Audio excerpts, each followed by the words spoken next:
Hello, welcome back to my channel 7 Speed Manipur. Ngasigi video sida koi mayam da uchar kadoi se koi newly koi hangdok pa haiba tare pakhang ba motors ki koi car servicing gi center ma haiba tare Bosch ki oina go ado masigi servicing center gi ngasi samlapa mayam da koi moida tawri thawak sing je kari no kamai kamai taw no haba adu gi matang da haiba samlapa mayam da video ma share tawjarake ado mayam channel asi nusi video na tare like subscribe and share soon topsen biramo ado maruina aina haining badi khoi every khoi car owner singna khoi gari owner singna haba tare ko samna habda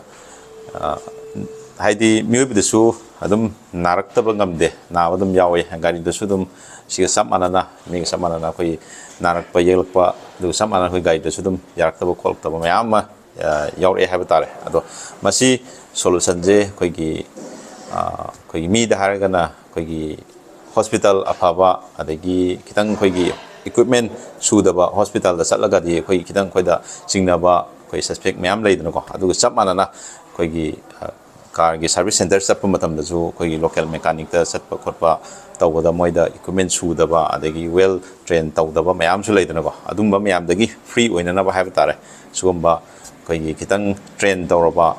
aduga company ju khoi kitang branded oiba haiba tare ko sugomba sida chatlagadi sugomba gi khoi singnaba mayam ja clear oigani ne haining ko ado haibitang yengminase ado sigi khoi company singi maram da haiba tare magi su ai samnapa petang share tawjarake haiba kainosi company si khoi Germany company gini ado khoi ma se brand se khoi brand se 15,000 muki sangda khoi worldwide oina haiba tare khoi 150 countries da magi brands myam se khoi kano toroga lai haiba tare ado yengminase makata na video se thang ai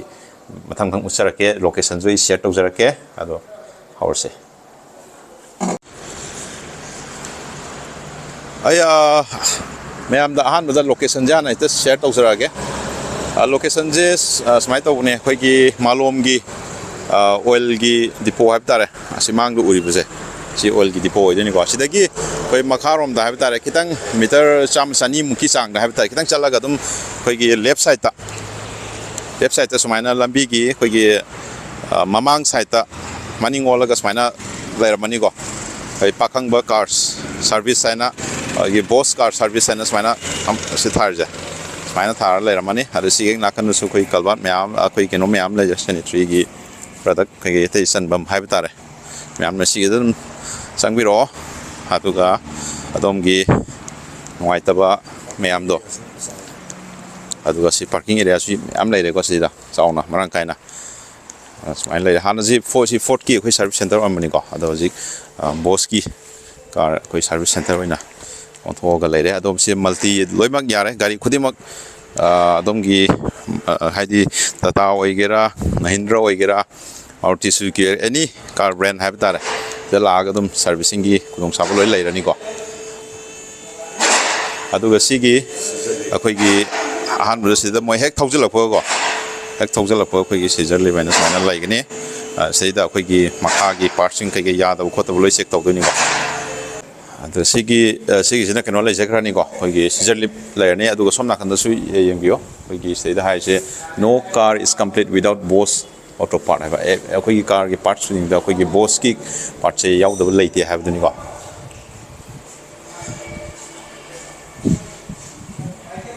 magi khoi expert service is smoother ride oiba khoi yamna well trained torba dum mechanic mayamna khoi fazana sida mayam gi thaitare servicing gi yam fazana kano tori habtare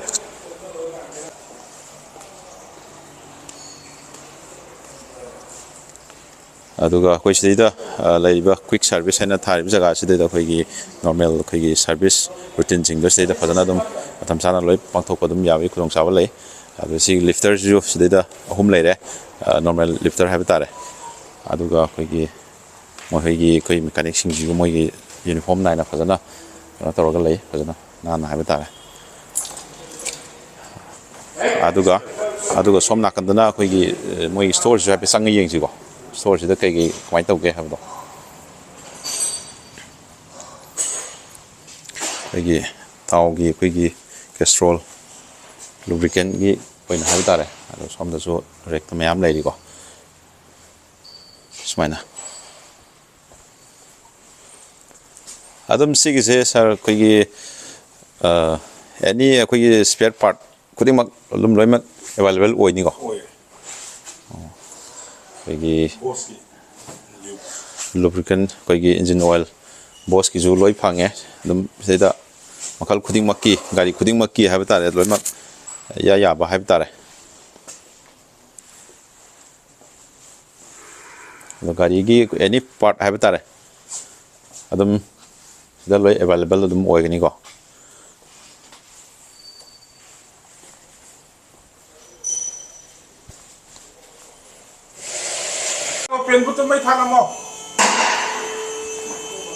ꯑꯗꯒꯤ service ꯁꯦꯟꯇꯔꯗ ꯇꯧꯔꯤꯕ ꯃꯣꯏꯒꯤ ꯂꯤꯐꯇꯔꯒꯤ ꯀꯩꯅꯣꯗꯨꯅꯦ ꯁꯤ ꯊꯥꯡꯒꯠꯂꯤꯁꯦ ꯈꯨꯠꯁꯨ ꯈꯨꯠꯂꯥꯏ ꯑꯩꯈꯣꯏ ꯏꯀ꯭ꯋꯤꯞꯃꯦꯟꯁꯦ ꯌꯥꯝ ꯐꯖꯅ ꯃꯔꯥꯡ ꯀꯥꯏꯅ ꯂꯩ ꯍꯥꯏꯕ ꯇꯥꯔꯦ ꯑꯗꯨꯅ ꯏꯟꯖꯤꯟ ꯃꯥꯒꯤ ꯃꯃꯥꯡꯒꯤ ꯐ꯭ꯔꯟ ꯄꯥꯔꯠꯇꯨꯅꯤ ꯁꯤꯗ ꯂꯩꯔꯤꯁꯦ ꯊꯥꯡꯖꯔ ꯂꯩꯔꯦ ꯑꯗꯣ ꯑꯌꯥꯝꯕꯁꯦ ꯑꯩꯈꯣꯏꯒꯤ ꯐꯣꯔꯠꯀꯤ ꯒꯥꯔꯤ ꯃꯌꯥꯝ ꯑꯃꯁꯨ ꯂꯩꯔꯤꯀꯣ ꯑꯗꯒꯤ ꯑꯩꯈꯣꯏꯒꯤ ꯃꯊꯪ ꯁꯨꯝ ꯂꯥꯛꯄ ꯀꯥꯟꯗ ꯁꯣꯝ ꯅꯥꯀꯟꯗ ꯑꯩꯈꯣꯏꯒꯤ ꯍꯨꯏꯜꯒꯤ ꯑꯦꯂꯥꯏꯟꯃꯦꯟ ꯇꯧꯕꯒꯤ ꯖꯒꯥ ꯑꯃꯁꯨ ꯂꯩꯔꯤ ꯁꯤꯒꯤꯁꯦ ꯑꯗꯨꯝ ꯂꯣꯏꯅꯃꯛ ꯏꯀ꯭ꯋꯤꯞꯃꯦꯟꯗꯤ ꯂꯣꯏ ꯁꯨꯔꯦ ꯑꯋꯥꯠꯄ ꯑꯝꯇ ꯂꯩꯇ꯭ꯔꯦ ꯑꯗꯨꯒ ꯁꯣꯝ ꯅꯥꯀꯟꯗꯅ ꯑꯃꯨꯛ ꯁꯤꯅ ꯑꯦꯛꯁꯤꯗꯦꯟꯇꯦꯜꯒꯤ ꯑꯣꯏꯕ ꯇꯣꯉꯥꯟꯕ ꯒꯥꯔꯤꯒꯤ ꯀꯩꯅꯣ ꯇꯧꯐꯝ ꯍꯥꯏꯕ ꯇꯥꯔꯦ ꯑꯗꯒꯤ ꯁꯤꯗꯩꯗ ꯂꯩꯔꯤꯕ ꯑꯩꯈꯣꯏꯒꯤ ꯈꯨꯠꯂꯥꯏꯁꯤꯡꯁꯨ ꯑꯩꯈꯣꯏꯒꯤ ꯃꯁꯛ ꯃꯃꯤꯡ ꯍꯥꯏꯕ ꯇꯥꯔꯦ ꯀꯩꯀꯩ ꯇꯧꯕ ꯌꯥꯕ ꯁꯤꯡꯗꯣ ꯑꯗꯨꯝ ꯃꯊꯪ ꯃꯊꯪ ꯌꯦꯡꯃꯤꯟꯅꯁꯦ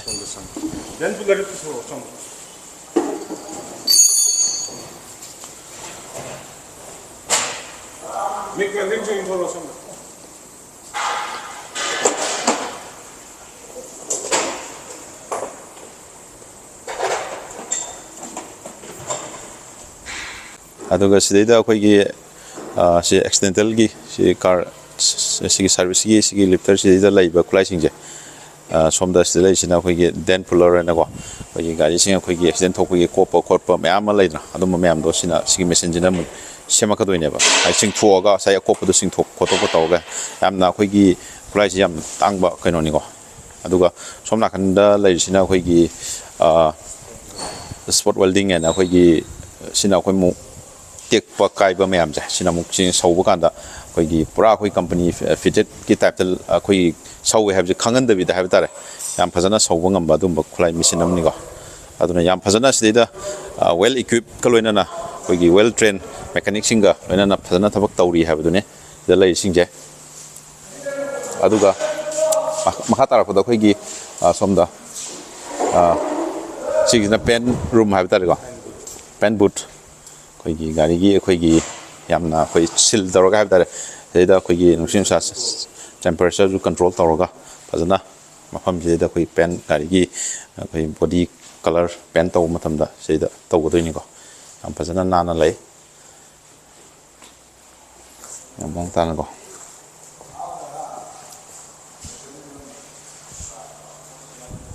ꯁꯣꯝꯗ ꯃꯈꯥ ꯇꯥꯔꯛꯄꯗ ꯑꯩꯈꯣꯏꯒꯤ ꯋꯥꯁꯤꯡ ꯑꯦꯔꯤꯌꯥꯅ ꯑꯃꯨꯛ ꯃꯣꯏꯒꯤ ꯖꯒꯥ ꯑꯃꯁꯨ ꯊꯝꯃꯤꯀꯣ ꯂꯩꯔꯦꯀꯣ ꯋꯥꯁꯤꯡ ꯑꯦꯔꯤꯌꯥꯅ ꯑꯩꯈꯣꯏꯒꯤ ꯁꯤꯒꯤꯁꯤꯗꯅ ꯑꯩꯈꯣꯏꯒꯤ ꯒꯥꯔꯤꯒꯤ ꯑꯟꯗꯔ ꯕꯣꯗꯤ ꯑꯩꯈꯣꯏꯒꯤ ꯀꯥꯔ ꯋꯥꯁ ꯇꯧꯐꯝ ꯍꯥꯏꯕ ꯇꯥꯔꯦ ꯃꯈꯥꯒꯤ ꯀꯩꯀꯩ ꯂꯣꯏꯅꯃꯛ ꯁꯤꯗ ꯑꯃꯨꯛ ꯁꯦꯡꯉꯛꯀꯗꯣꯏꯅꯤꯀꯣ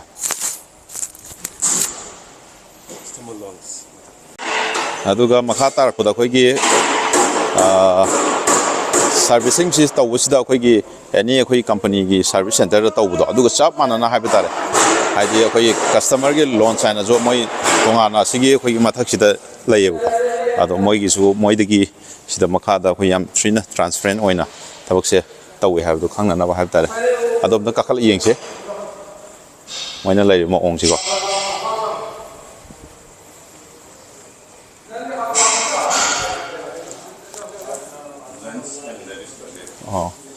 ꯑꯩꯈꯣꯏ ꯇꯣꯏꯂꯦꯠꯀꯁꯨ ꯌꯥꯝꯅ ꯋꯥꯁꯔꯨꯝꯁꯦ ꯅꯥꯟꯅ ꯂꯦꯗꯤꯁꯀ ꯖꯦꯟꯁꯀ ꯐꯖꯅ ꯊꯝꯕꯤꯔꯤꯀꯣ ꯁꯤ ꯃꯊꯛ ꯀꯥꯈꯠꯂ ꯌꯦꯡꯁꯦ ꯌꯥꯝ ꯅꯥꯟꯅ ꯂꯩꯀꯣ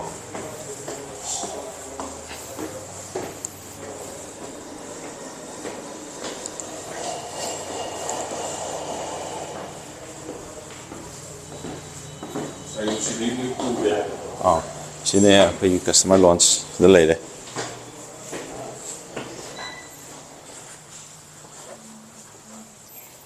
sini ꯃꯌꯥꯝꯒꯤ ꯐꯝꯕꯝ ꯑꯩꯈꯣꯏ customer ꯁꯤꯡꯒꯤꯀꯣ ꯌꯥꯝ ꯅꯥꯟꯅ ꯅꯨꯡꯉꯥꯏꯅ ꯑꯁ ꯅꯨꯡꯉꯥꯏꯅꯦ ꯑꯩꯕꯨ ꯑꯝꯇ ꯐꯝꯒꯦ ꯌꯥꯝ ꯅꯨꯡꯉꯥꯏ ꯐꯝꯕꯀꯣ ꯑꯗꯣ ꯁꯤꯗꯒꯤ ꯂꯣꯏ ꯎꯔꯦꯀꯣ ꯑꯩꯈꯣꯏꯒꯤ ꯀꯁꯇꯃꯔꯁꯤꯡꯅ ꯁꯤꯗꯩꯗ ꯐꯝꯃꯒ ꯍꯥꯏꯗꯤ ꯑꯩꯒꯤ ꯒꯥꯔꯤꯗ ꯀꯩ ꯇꯧꯔꯤ ꯀꯃꯥꯏꯅ ꯇꯧꯔꯤ ꯍꯥꯏꯕꯗꯣ ꯁꯤꯗꯒꯤ ꯃꯌꯦꯛ ꯁꯦꯡꯅ ꯎꯕ ꯐꯪꯉꯦ ꯑꯗꯨꯅ ꯑꯩꯈꯣꯏꯗ ꯆꯤꯡꯅꯕ ꯅꯨꯡꯉꯥꯏꯇꯕ ꯗꯥꯎꯠ ꯂꯩꯕ ꯑꯝꯇ ꯂꯩꯔꯔꯣꯏꯀꯣ ꯂꯣꯟꯁꯇ ꯂꯩꯕ ꯑꯩꯈꯣꯏ ꯀꯁꯇꯃꯔ ꯑꯃꯒ ꯋꯥꯔꯤ ꯋꯥꯇꯥꯏ ꯁꯥꯕꯒꯤꯀꯣ ꯋꯥꯔꯤ ꯋꯥꯇꯥꯏ ꯁꯥꯕꯒꯤ ꯈꯨꯗꯣꯡꯆꯥꯕꯗꯣ ꯂꯧꯖꯒꯦ ꯑꯩꯈꯣꯏꯒꯤ ꯁꯣꯝꯗ ꯕ꯭ꯔꯗꯔ ꯑꯃ ꯐꯝꯕꯤꯔꯤꯀꯣ ꯕ꯭ꯔꯗꯔ ꯑꯩ ꯀꯣꯏꯁꯟ ꯑꯃꯅꯤꯗꯪ ꯍꯪꯖꯒꯦ ꯑꯩꯈꯣꯏ ꯕ꯭ꯔꯗꯔꯅ ꯁꯤꯗ ꯂꯥꯛꯏꯁꯤ ꯀꯌꯥꯔꯛ ꯁꯨꯕ ꯑꯣꯏꯗꯣꯏꯅꯣ ꯑꯍꯥꯟꯕ꯭ꯔꯥ ꯀꯃꯥꯏꯅ ꯇꯧꯕꯅꯣ ꯑꯗꯨꯝꯇꯪ ꯍꯥꯏꯕꯤꯌꯨ First time ne. ꯐꯥꯔꯁ ꯇꯥꯏꯝꯅꯦꯕꯀꯣ Oh.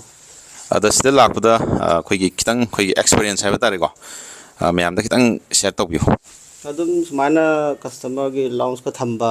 akhoi gi gari se mi yenga bagi sana PV je si udem phai hai tar aduman lai ado first time ina hojik pura feedback to detail PVD ngamdre kai gino di ai unadri moi gi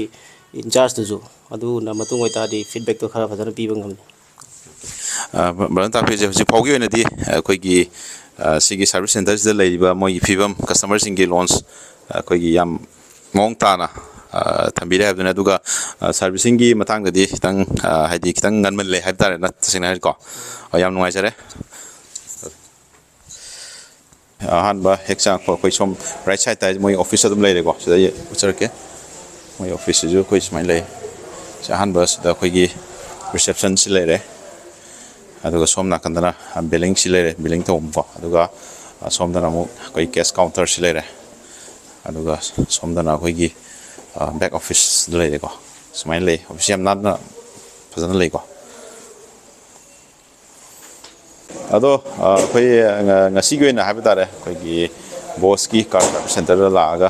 ꯃꯌꯥꯝꯗ ꯁꯝꯂꯞꯄ ꯁꯤꯒꯤ ꯃꯇꯥꯡꯗ details ꯄꯦꯠ ꯊꯝꯕꯤꯈ꯭ꯔꯕ ꯃꯇꯨꯡꯗ ꯉꯁꯤꯒꯤꯗꯤ ꯚꯤꯗꯤꯑꯣꯁꯦ ꯁ꯭ꯋꯥꯏ ꯁꯨꯝ ꯂꯣꯏꯁꯤꯟꯖꯔꯒꯦ ꯑꯗꯣ ꯃꯌꯥꯝ ꯒꯥꯔꯤ ꯊꯧꯕ ꯃꯇꯝꯗ ꯁꯤꯠ ꯕꯦꯜꯠ ꯁꯣꯏꯗꯅ ꯍꯥꯞꯄꯤꯌꯨ ꯃꯌꯥꯝ ꯊꯧꯔꯒꯅ ꯍꯦꯜꯃꯦꯠ ꯁꯣꯏꯗꯅ ꯎꯞꯄꯤꯌꯨ ꯍꯥꯏꯔꯁꯨ ꯃꯌꯥꯝꯗ ꯊꯝꯖꯔꯤ ꯑꯗꯣ ꯁꯤꯒꯤ ꯑꯩꯈꯣꯏꯒꯤ ꯀꯣꯟꯇꯦꯛ ꯅꯝꯕꯔ ꯑꯃꯗꯤ ꯗꯤꯇꯦꯜꯁ ꯑꯩ ꯗꯤꯁꯀ꯭ꯔꯤꯞꯁꯟꯗ ꯍꯥꯞꯆꯔꯝꯒꯦ ꯑꯗꯨꯒ ꯁ꯭ꯀ꯭ꯔꯤꯟꯗꯁꯨ ꯑꯩ ꯀꯣꯟꯇꯦꯛ ꯅꯝꯕꯔ ꯍꯥꯞꯆꯔꯝꯒꯦꯀꯣ ꯊꯦꯡꯛ ꯌꯨ